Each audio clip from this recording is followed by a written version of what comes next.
presented by Balthar junction. जिनके कर सहारे हम जिंदगी, जिनके कर सहारे हम जिंदगी, होई हमरो बर्बादी हो। तोहर याद पल पल तड़पावे, जहिया से भइल तोहर शादी हो। जिनके कर सहारे हम जिंदगी, होई हमरो बर्बादी हो। तोहर याद पल पल तड़पावे, जहिया से भइल तोहर शादी हो।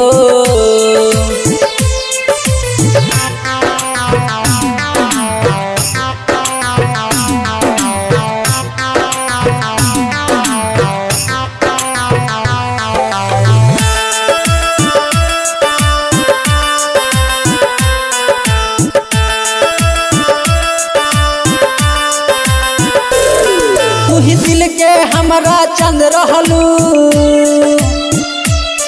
तू ही अखिया के हमारा ज्योति।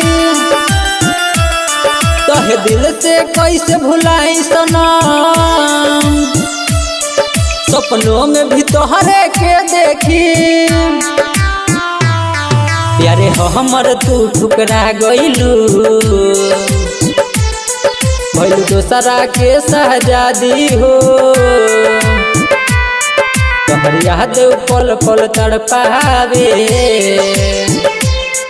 जहिया से भइल तोहर शादी हो।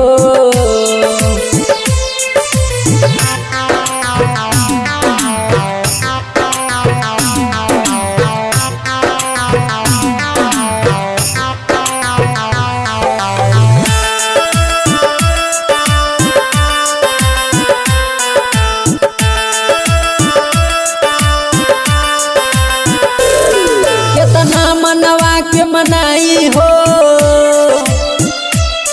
केतना दिल के समझाई हो। राइटरी तू रंजन प्यार करे,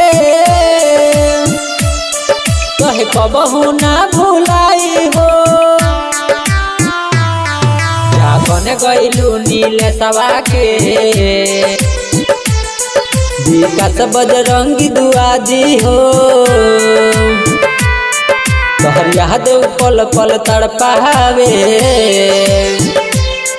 जहिया से भइल तोहर शादी हो।